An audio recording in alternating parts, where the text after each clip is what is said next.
ಶ್ರೀ ಗುರುಭ್ಯೋ ನಮಃ. ವಾಲ್ಮೀಕಿ ರಾಮಾಯಣದ ಯುದ್ಧಕಾಂಡದ 34ನೇ ಸರ್ಗ ಸಮಾಪ್ತಿಯನ್ನು ಕಂಡಾಗ ಕಪಿಗಳು ಬೃಹತ್ ಪ್ರಮಾಣದಲ್ಲಿ ಲಂಕಾನಗರದ ಮೇಲೆ ಆಕ್ರಮಣ ಮಾಡಲಿಕ್ಕೆ ಬಂದಿದ್ದಾರೆ ಎನ್ನುವ ಸುದ್ದಿಯನ್ನು ಲಂಕಾನಗರದ ನಿವಾಸಿಗಳು ಮತ್ತು ರಾಕ್ಷಸ ಸೈನಿಕರು ಕೇಳಿದರು. ಅವರ ಉತ್ಸಾಹ ಕುಗ್ಗಿ ಹೋಯಿತು. ಸರ್ವ ವಿಧವಾದ ಸಿದ್ಧತೆಯನ್ನು ಕೂಡ ಅವರು ಮಾಡ್ಕೊಳ್ತಿದ್ದಾರೆ ಅಂತ ಕಂಡು ಬಂದ್ರು ಅವರು ಇನ್ನು ಮುಂದೆ ಯಾವ ರೀತಿಯಾಗಿ ಲಂಕಾನಗರದ ನಿವಾಸಿಗಳಿಗೆ ಶ್ರೇಯಸ್ಸಾಗಬೇಕು ಅನ್ನೋದನ್ನ ಕಾಣಲಿಕ್ಕೆ ಅಸಮರ್ಥರಾದರು ಅನ್ನುವ ಕಥೆ ಮುಕ್ತಾಯ ಆಗಿತ್ತು. 35ನೇ ಸರ್ಗದಲ್ಲಿ ರಾವಣ ತನ್ನ ಮಂತ್ರಿಗಳು ಉಳಿದವರ ಸಭೆಯನ್ನು ಕರೆದಿನ ವರ್ಣನೆಯನ್ನು ನಾವು ಶ್ರವಣ ಮಾಡ್ತೇವೆ.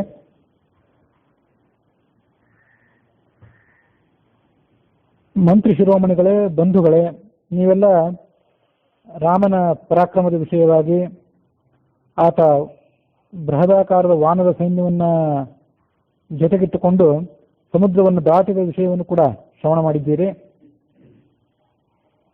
ಯಾವ ಮಾತನ್ನು ಆಡದೆ ಪರಸ್ಪರ ಕೇವಲ ಮುಖ ನೋಡ್ಕೊಳ್ತಾ ಇದ್ದೀರಿ. ಆದರೂ ಯಾವ ಚಿಂತೆ ಇಲ್ಲದೆ ನೀವು ಯುದ್ಧವನ್ನು ಮುಂದುವರಿಸ್ತೀರಿ ಅಂತ ನಾನು ವಿಶ್ವಾಸ ಪಡ್ತೇನೆ. ಇದರ ವಿಷಯದಲ್ಲಿ ನಿಮ್ಮ ಅಭಿಪ್ರಾಯವನ್ನು ಹೇಳಿ ಅಂತ ಅವ್ರನ್ನ ಕೇಳಿದ. ರಾವಣನ ತಾಯಿ ಕೈಕಸಿ ಏನಿದ್ಲು, ಅವಳ ತಂದೆ ಮಾಲ್ಯವಾನ್ ಅನ್ನುವ ರಾಕ್ಷಸ ಇದ್ದ, ಮಹಾಪ್ರಾಜ್ಞನಾದವನು, ವೃದ್ಧನಾದವನು. ಅವನು ರಾಮನಿಗೆ ಹೇಳಿದ,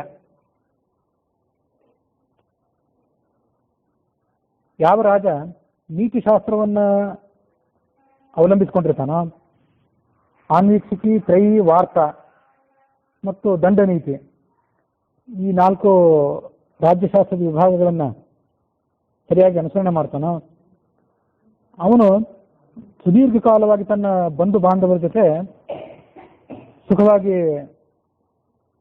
ಸಾಮ್ರಾಜ್ಯವನ್ನು ನಡೆಸಬಲ್ಲ. ಸಮಯಾನುಸಾರವಾಗಿ ಶತ್ರುಗಳ ಜೊತೆ ಸಂಧಿ ಮಾಡ್ಕೊಳ್ಬೇಕು, ಸಮಯಾನುಸಾರವಾಗಿ ಅವ್ರ ಜೊತೆ ಯುದ್ಧ ಮಾಡಬೇಕು, ತನ್ನ ಪಕ್ಷವನ್ನು ಬಲಪಡಿಸಬೇಕು. ಈ ಎಲ್ಲ ವಿಷಯಗಳಲ್ಲಿ ಜಾಗರೂಕನಾದವನು ಸುದೀರ್ಘ ಕಾಲ ರಾಜ್ಯ ಪದವಿಯನ್ನು ಅಲಂಕರಿಸಬಲ್ಲ. ಒಂದು ವೇಳೆ ತನ್ನ ಬಲ ಶತ್ರುವಿನ ಬಲಕ್ಕಿಂತ ಕಡಿಮೆ ಆಗಿದ್ದರೆ ಅಥವಾ ಶತ್ರುವಿನ ಬಲಕ್ಕೆ ಸಮಾನವಾಗಿದ್ದರೆ ಆಗ ಜಯ ಸಿಗಲಿಕ್ಕಿಲ್ಲ ಅನ್ನೋದನ್ನ ಅರಿತುಕೊಂಡು ಶತ್ರುವಿನ ಜೊತೆ ಸಂಧಿ ಮಾಡ್ಕೊಳ್ಬೇಕು. ತನಗೆ ಸಮಾನವಾದಂತಹ ಮತ್ತು ತನಗಿಂತ ಬಲಿಷ್ಠನಾದಂತಹ ಶತ್ರುವನ್ನ ಯಾವುದೇ ಕಾರಣಕ್ಕೂ ಅವಮಾನಿಸಬಾರದು. ಶತ್ರುವಿನ ಬಲ ತನ್ನ ಬಲಕ್ಕಿಂತ ಕಡಿಮೆಯಾಗಿದೆ ಅಂತ ಸ್ಪಷ್ಟವಾಗಿ ತಿಳಿದು ಬಂದರಷ್ಟೇ ಅವನ ಮೇಲೆ ಯುದ್ಧವನ್ನು ಸಾರಬೇಕು. ಈಗ ನಮ್ಮೆದುರಿಗಿರುವಂತಹ ಶತ್ರು ರಾಮ ಏನಿದ್ದಾನೆ, ಈತ ನಮ್ಮಕ್ಕಿಂತ ಬಲಿಷ್ಠನಾದಂತಹ ಶತ್ರುವಾಗಿರೋದ್ರಿಂದ ಅವನ ಜೊತೆಗೆ ಯುದ್ಧ ಮಾಡಬಾರದು, ಸಂಧಿಯನ್ನು ಮಾಡ್ಕೊಳ್ಬೇಕು ಅಂತ ನನ್ನ ಅಭಿಪ್ರಾಯ. ದೇವತೆಗಳು, ಋಷಿಗಳು, ಗಂಧರ್ವರೆಲ್ಲರೂ ಕೂಡ ನಮಗೆ ರಾಕ್ಷಸರಿಗೆ ವಿರೋಧಿಗಳು. ಅವರಿವತ್ತು ರಾಮನ ಪಕ್ಷಕ್ಕೆ ಜಯ ಆಗಲಿ ಅಂತ ಆಶಯವನ್ನು ಹೊಂದಿದ್ದಾರೆ. ಹಿಂದೆ ಬ್ರಹ್ಮ ಸುರರು ಅಸುರರು ಅನ್ನುವಂಥ 2 ಪಂಗಡಗಳನ್ನು ಸೃಷ್ಟಿ ಮಾಡಿದ. ದೇವತೆಗಳು ಆ ಧರ್ಮವನ್ನ ಅವಲಂಬಿಸಿಕೊಂಡಿದ್ರು, ಅಧರ್ಮವನ್ನ ರಾಕ್ಷಸರು ಅವಲಂಬಿಸಿಕೊಂಡಿದ್ರು. ಧರ್ಮೋ ವೈ ಗ್ರಸತೆ ಅಧರ್ಮಂ ತತಃಕೃತಂ ಅಭೂದ್ಯುಗಂ ಅಧರ್ಮೋ ಗ್ರಸತೆ ಧರ್ಮಂ ತತಃಶಿಷ್ಯ ಪ್ರವರ್ತತೆ. ಕೃತಯುಗದಲ್ಲಿ ಧರ್ಮ ಪ್ರಬಲವಾಗಿದ್ದು ಅಧರ್ಮವನ್ನ ನುಂಗಿಬಿಡ್ತದೆ. ಕಲಿಯುಗದಲ್ಲಿ ಅಧರ್ಮವೇ ಪ್ರಬಲವಾಗಿದ್ದು ಧರ್ಮವನ್ನು ನುಂಗಿ ಹಾಕ್ತದೆ. ನೀನು ದಿಗ್ವಿಜಯಕ್ಕಾಗಿ ಈ ಹಿಂದೆ ಎಲ್ಲಾ ಲೋಕಗಳನ್ನು ಸಂಚಾರ ಮಾಡಿದ್ದಿ, ಧರ್ಮವನ್ನು ನಾಶ ಮಾಡಿದ್ದಿ. ನೀನು ಸ್ವತಃ ಧರ್ಮವನ್ನು ಆಚರಣೆ ಮಾಡಿಲ್ಲ, ಅಲ್ಲದೆ ಧಾರ್ಮಿಕರಾದವರು ಯಾರಿದ್ದಾರೆ ಅವರಿಗೆಲ್ಲ ಸಾಕಷ್ಟು ಉಪಟಳ ಕೊಟ್ಟಿದ್ದೆ. ಆ ಕಾರಣಕ್ಕಾಗಿ ನೀನು ಧರ್ಮವನ್ನು ಪರಿತ್ಯಾಗ ಮಾಡಿದ್ರಿಂದ ಶತ್ರುವಿನ ಕೈ ಇವತ್ತು ಮೇಲಾಗಿದೆ. ಅದನ್ನು ನಿನ್ನೆ ಅಥವಾ ಮೊನ್ನೆ ದಿವಸ ಶ್ರವಣ ಮಾಡಿದ್ವಿ. ರಾಮನ ಪ್ರಧಾನ ಲಕ್ಷಣ ಏನಂದ್ರೆ ಗೂಢಚಾರರು ರಾವಣನಿಗೆ ವರದಿ ಮಾಡಿದ್ದು. ರಾಮ ಧರ್ಮವನ್ನು ಎಂದೂ ಬಿಟ್ಟಿರೋದಿಲ್ಲ, ಧರ್ಮ ಎಂದೂ ಕೂಡ ರಾಮನನ್ನು ಬಿಟ್ಟಿರೋದಿಲ್ಲ. ಅದು ಆತನ ಪ್ರಧಾನವಾದ ಲಕ್ಷಣ. ಆದರೆ ನೀನು ರಾವಣ ಧರ್ಮವನ್ನು ಕೈ ಬಿಟ್ಟಿದ್ದೆ, ಹಾಗಾಗಿ ಧಾರ್ಮಿಕದ ವಿರೋಧವನ್ನು ಕಟ್ಟಿಕೊಂಡಿದ್ದೆ. ಸಪ್ರಮಾದಾತ್ ಪ್ರವೃದ್ಧಸ್ತೆ ಅಧರ್ಮ ಅಭಿಗ್ರಸತೆ ಹೀನಃ ವಿವರ್ಧಯತಿ ಪಕ್ಷಂ ಚ ಸುರಾಣಾಂ ಸುರಭಾವನಃ. ನಿನ್ನ ಪ್ರಮಾದದಿಂದಾಗಿ ಆ ಅಧರ್ಮ ಪಾಪ ದಿನೇ ದಿನೇ ಹೆಚ್ಚಾಗಿದೆ. ಅದು ಇವತ್ತು ನಮ್ಮನ್ನು ನುಂಗಿ ನೊಣೆಯಲಿಕ್ಕಾಗಿ ಸಮಯವನ್ನು ಕಾಯ್ತಾ ಇದೆ. ಆದರೆ ದೇವತೆಗಳು ಯಾವತ್ತು ಧರ್ಮವನ್ನು ಆಚರಣೆ ಮಾಡಿಕೊಂಡು ಬಂದವರು, ಅದು ಅವರ ಪಕ್ಷವನ್ನು ಇವತ್ತು ಸಮರ್ಥನೆ ಮಾಡ್ತದೆ. ನೀನು ಸದಾ ವಿಷಯ ಸುಖದಲ್ಲಿ ಆಸಕ್ತನಾದವನು. ಜಗತ್ತಿನ ಎಲ್ಲ ಸ್ತ್ರೀಯರನ್ನ ನಿನ್ನ ಅಂತಃಪುರಕ್ಕೆ ಸೆಳೆದುಕೊಂಡು ಬಂದು ಎಲ್ಲ ಸಂಪತ್ತನ್ನು ನಿನ್ನ ಖಜಾನೆಯಲ್ಲಿ ಶೇಖರ ಮಾಡಿಕೊಂಡು ನೀನು ಮಾಡಬಾರದು ಕೃತ್ಯಗಳನ್ನು ಮಾಡಿದ್ದೆ. ಹಾಗಾಗಿ ಅಗ್ನಿಯಂತೆ ತೇಜಸ್ವಿಗಳಾದಂತಹ ಋಷಿಗಳ ಮನಸ್ಸಿನಲ್ಲಿ ಉದ್ವೇಗವನ್ನು, ಭಯವನ್ನು ಹುಟ್ಟಿಸಿದ್ದೆ. ಅವರ ಕೋಪಕ್ಕೆ ನೀನೀಗ ಪಾತ್ರನಾಗಿದ್ದೆ. ಅವರು ಯಾವತ್ತೂ ಕೂಡ ಧರ್ಮದ ಆಚರಣೆಯಲ್ಲೇ ನಿಷ್ಣಾತರಾದವರು. ಅಧರ್ಮದ ಕಡೆ ಅವರ ಮನಸ್ಸು ಎಂದೂ ಕೂಡ ಹರಿಯೋದಿಲ್ಲ. ಅಗ್ನಿಯಲ್ಲಿ ಯಾವತ್ತು ಹೋಮ ಮಾಡುವವರು, ವಿಧಿವತ್ತಾಗಿ ಧರ್ಮವನ್ನು ಆಚರಣೆ ಮಾಡಿ ವೇದವನ್ನು ಅಧ್ಯಯನ ಮಾಡುವಂಥವರು, ರಾಕ್ಷಸರಿಗೆ ಪ್ರತೀಕಾರ ಮಾಡುವುದಕ್ಕಾಗಿ ರಕ್ಷೋಗ್ನ ಮಂತ್ರಗಳನ್ನು, ರಾಕ್ಷಸರನ್ನ ದೂರ ಇಡುವಂತಹ ಮಂತ್ರಗಳನ್ನು ಯಾವತ್ತು ಅವರು ಉಚ್ಚಾರ ಮಾಡ್ತಿರ್ತಾರೆ. ಅದೆಲ್ಲದರ ಫಲವಾಗಿ ಇವತ್ತು ಅಧರ್ಮ ಮತ್ತು ಅಧರ್ಮ ಪ್ರಯುಕ್ತವಾದಂತಹ ಸೋಲು ನಿನ್ನನ್ನು ನುಂಗಲಿಕ್ಕಾಗಿ ಕಾಯ್ತಾ ಇದೆ. ಋಷೀಣಾಂ ಅಗ್ನಿಕಲ್ಪಾನಾಂ ಅಗ್ನಿಹೋತ್ರ ಸಮರ್ಥಿತಃ ಆದತ್ತೆ ರಕ್ಷತಾಂ ತೇಜೋ ಧೂಮೋ ವ್ಯಾಪ್ಯ ದಿಶೋ ದಶ. ಆ ಋಷಿಗಳು ಪ್ರತಿನಿತ್ಯ ಅಗ್ನಿಹೋತ್ರ, ಪಂಚಮಹಾಯಜ್ಞಗಳು, ವೈಶ್ವದೇವ ಮತ್ತು ಉಳಿದ ಯಜ್ಞಗಳನ್ನು ಮಾಡ್ತಾರಲ್ಲ, ಆ ಯಜ್ಞಗಳಿಂದ ಹುಟ್ಟಿದಂಥ, ಯಜ್ಞದ ಕುಂಡದಿಂದ ಹುಟ್ಟಿದಂಥ ಧೂಮ ರಾಕ್ಷಸರ ತೇಜಸ್ಸಿನಲ್ಲಿ ಅಪಹರಣ ಮಾಡ್ತಿದೆ. ಅದನ್ನ, ಆ ಶ್ಲೋಕವನ್ನು ಬಹಳ ಜಾಗರೂಕತೆಯಿಂದ ಗಮನಿಸ್ಬೇಕು ನಾವು. ಋಷಿಗಳು ಮಾಡುವಂಥ ಧರ್ಮ ಕಾರ್ಯ ಏನಿದೆ, ಆ ಧರ್ಮ ಕಾರ್ಯದಿಂದ ಹುಟ್ಟಿದಂತಹ ಪುಣ್ಯ ಮಾತ್ರ ಅಲ್ಲ, ಪುಣ್ಯ ಅಂತ ಅನ್ನೋದು ಅಲೌಕಿಕವಾದದ್ದು. ಅದು ಲೌಕಿಕವಾದಂತಹ ಈ ಜಗತ್ತಿನಲ್ಲಿ ಪುಣ್ಯ ಸಂಪಾದಿತ ಆಗುವಂಥದ್ದಲ್ಲ. ನಾವು ಇಲ್ಲಿ ಮಾಡಿದ ಧರ್ಮ ಕಾರ್ಯಗಳಿಂದಾಗಿ ಪರಲೋಕದಲ್ಲಿ, ಸ್ವರ್ಗ ಮೊದಲಾದ ಲೋಕಗಳಲ್ಲಿ ಆ ಪುಣ್ಯ ನಮ್ಮ ಖಾತೆಯಲ್ಲಿ ಸಂಗ್ರಹಿತ ಆಗಿ ನಮಗೆ ಸ್ವರ್ಗಲೋಕದಲ್ಲಿ ಮತ್ತು ಉಳಿದ ದಿವ್ಯ ಲೋಕಗಳಲ್ಲಿ ಮತ್ತು ಮುಂದಿನ ಲೋಕಗಳಲ್ಲಿ, ಮುಂದಿನ ಜನ್ಮಗಳಲ್ಲಿ ನಮಗೆ ಆ ಪುಣ್ಯ ಸರಿಯಾದ ಕಾಲಕ್ಕೆ ನಮ್ಮ ಕೈ ಹಿಡಿತದೆ, ನಮ್ಮನ್ನು ಅದು ಕಾಪಾಡ್ತದೆ. ಇದು ನಾವು ಮಾಡುವಂಥ ಧರ್ಮ ಕಾರ್ಯದ ಫಲ ಅಂತ ತಿಳ್ಕೊಳ್ತೀವಿ. ಅದಷ್ಟೇ ಅಲ್ಲ, ನಾವು ಮಾಡುವಂಥ ಯಜ್ಞಯಾಗಾದಿಗಳೇನಿವೆ, ಆ ಯಜ್ಞಯಾಗಾದಿಗಳಿಂದ ಹುಟ್ಟಿದ ಧೂಮವೂ ಕೂಡ, ಧೂಮ ಅಂದರೆ ತೀರಾ ಹೊಗೆ, ಲೌಕಿಕವಾದ ಹೊಗೆ, ಅದು ಅಪ್ರಯೋಜಕವಾದಂಥ ನಿಷ್ಪ್ರಯೋಜಕವಾದ ಹೊಗೆ ಅಂತ ನಾವು ತಿಳ್ಕೊತೀವಿ. ಆ ಬರೇ ಹೊಗೆ ಅಷ್ಟೇ ಅಲ್ಲ, ಅದು ಆ ಹೊಗೆ ರಾಕ್ಷಸರ ಮತ್ತು ದುಷ್ಟರ, ಜಗತ್ತಿನಲ್ಲಿ ಅಧಾರ್ಮಿಕರಾದಂಥವರು, ಅನಾಚಾರವಂತರಾದವರು ತೇಜಸ್ಸೇನಿದೆ, ಅವರು ಮಾಡುವಂತಹ ಅಕ್ರಮಗಳೇನಿವೆ, ಆ ಅಕ್ರಮಗಳನ್ನು ಹದ್ದುಬಸ್ತಿನಲ್ಲಿಡಲಿಕ್ಕೆ ಅದು ಯಾವತ್ತೂ ಕೂಡ ಸಿದ್ಧವಾಗಿರ್ತದೆ ಅಂತ ನಾವು ಈ ಶ್ಲೋಕದಿಂದ ತಿಳ್ಕೊಳ್ಬೇಕು. ಎಷ್ಟೋ ಬಾರಿ ನೀವು ಈಗಾಗಲೇ ಅದನ್ನು ವೈಜ್ಞಾನಿಕವಾದ ಹಿನ್ನೆಲೆಯಲ್ಲೂ ನೀವು ಓದಿದ್ದಿರ್ಬೋದು. ಅದೇನು ಹೊಸ ಸಂಗತಿ ಅಲ್ಲ. ಯಜ್ಞಯಾಗಾದಿಗಳಿಂದ ಹುಟ್ಟಿದ ಧೂಮ ವಾತಾವರಣದ ಪ್ರಕೋಪಗಳನ್ನು ಹತೋಟಿಯಲ್ಲಿಟ್ಟು ಜಗತ್ತಿನಲ್ಲಿ ಸುಭಿಕ್ಷ ನೆಲೆಸುವಂತೆ, ದುರ್ಭಿಕ್ಷ ನಿವಾರಣೆ ಆಗುವಂತೆ ಮಾಡ್ತದೆ. ಅದರಿಂದಾಗಿ ಮಳೆಗಾಲ, ಚಳಿಗಾಲ ಮತ್ತು ಬೇಸಿಗೆಗಾಲಗಳು ಕಾಲ ಕಾಲಕ್ಕೆ ಸರಿಯಾಗಿ ಆಗಿ, ಮಳೆ ಬೆಳೆಗಳು ಸರಿಯಾಗಿ ಆಗಿ ಜಗತ್ತನ್ನು ಸುಭಿಕ್ಷದಲ್ಲಿಡ್ತದೆ. ಆ ಯಜ್ಞದಿಂದ ಹುಟ್ಟಿದಂಥ ಹೊಗೆ ಅಂತ ಅನ್ನೋದನ್ನು ನೀವು ಕೇಳಿರ್ತೀರಿ. ಅದಷ್ಟೇ ಅಲ್ಲದೆ ಅನಾಚಾರವಂತರು ಮಾಡುವಂಥ ಅನ್ಯಾಯಗಳನ್ನು ಕೂಡ ಅದು ಹದ್ದುಬಸ್ತಿನಲ್ಲಿರುತ್ತದೆ ಅಂತ ತಿಳ್ಕೊಳ್ಬೇಕು. ಅದಕ್ಕಾಗಿ ಪ್ರತಿನಿತ್ಯ ಕನಿಷ್ಠ ಮಟ್ಟದ ಹೋಮಗಳನ್ನಾದರೂ ಮನುಷ್ಯ ಮಾಡಬೇಕು. ಬ್ರಹ್ಮಚಾರಿಯಾದವನು ಅಗ್ನಿ ಕಾರ್ಯ ಇತ್ಯಾದಿಗಳನ್ನು ಮಾಡಬೇಕು. ಅವನಿಗೆ ಉಪನಯನ ಆದ ಕೂಡಲೇ ಆತ ಅಗ್ನಿ ಕಾರ್ಯಕ್ಕೆ ಅಧಿಕಾರಿ ಆಗ್ತಾನೆ. ಮದುವೆ ಆಗೋ ತನಕ ಅಗ್ನಿ ಕಾರ್ಯವನ್ನು ಆತ ಮಾಡ್ತಿರ್ಬೇಕು. ಅಗ್ನಿ ಕಾರ್ಯ ಮುಗಿದ ಮೇಲೆ ಪ್ರತಿನಿತ್ಯ ವೈಶ್ವದೇವ ರೂಪದಲ್ಲಿ ಮಾಡಿದ ಪಾಪಗಳೆಲ್ಲ ಪರಿಹಾರ ಆಗೋ ಸಲುವಾಗಿ ಮನುಷ್ಯ ಮಾಂಸಾಹಾರಿ ಆಗಿರಲಿ ಅಥವಾ ಆತ ಸಸ್ಯಾಹಾರಿ ಆಗಿರಲಿ, ಇದನ್ನೆಲ್ಲ ಬೇಕಾದಷ್ಟು ಬಾರಿ ಹಿಂದೆ ಹೇಳಿದ್ದೆ. ಅದು ಮೇಲಿಂದ ಮೇಲೆ ನಾವು ಅನುಸಂಧಾನ ಮಾಡ್ಕೊಳ್ಬೇಕು ಅಂತ ಅಷ್ಟೇ ಈಗಿರೋ ವಿಷಯ. ಮನುಷ್ಯ ಸಸ್ಯಾಹಾರಿ ಆಗಲಿ ಮಾಂಸಾಹಾರಿ ಆಗಲಿ, ಸಸ್ಯಾಹಾರಿ ಆದವನು ಕೂಡ ಆಹಾರ ಪದಾರ್ಥಗಳನ್ನು ಕೊಚ್ಚುವುದರ ಮೂಲಕ, ಬೇಯಿಸುವುದರ ಮೂಲಕ, ಪಂಚಸೂನ ಅಂತ ಹೇಳ್ತಾರೆ ಅವನು, 5 ವಿಧವಾದಂಥ ದೋಷಗಳು, ಕೊಚ್ಚುವುದರ ಮೂಲಕ, ಅವುಗಳನ್ನು ಕತ್ತರಿಸುವುದರ ಮೂಲಕ, ಬೇಯಿಸುವುದರ ಮೂಲಕ ಏನು ಪಾಪಗಳು ಮನುಷ್ಯನಿಗೆ ಬರ್ತವೆ, ಆ ಪಾಪಗಳು ನಮಗೆ ಅಂಟಬಾರದು, ಅವುಗಳು ನಮ್ಮನ್ನು ಮುಂದೆ ಪಾಪಕೂಪಕ್ಕೆ ತಳ್ಳುವಂತಾಗಬಾರ್ದು, ಮುಂದಿನ ನಮ್ಮ ಸತ್ಕಾರ್ಯಗಳಿಗೆ ವಿಘ್ನ ಮಾಡುವಂತಾಗಬಾರ್ದು.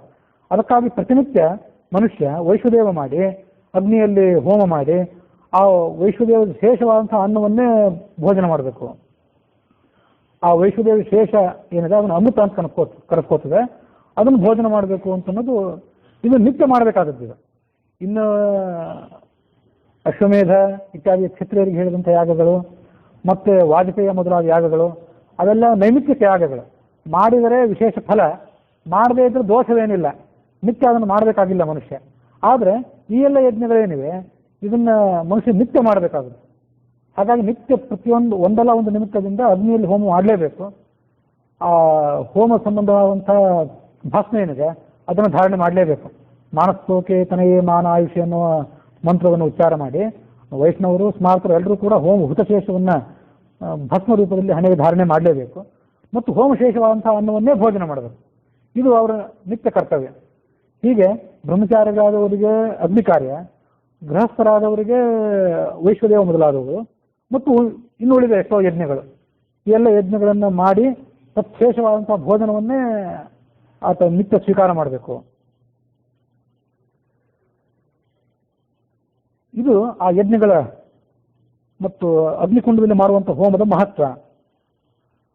ಈ ಹೋಮ ಅಷ್ಟೇ ಅಲ್ಲ, ಆ ಋಷಿಗಳು ನಿತ್ಯ ತೀವ್ರವಾದ ತಪಸ್ಸನ್ನು ಮಾಡ್ತಿದ್ದಾರಲ್ಲ.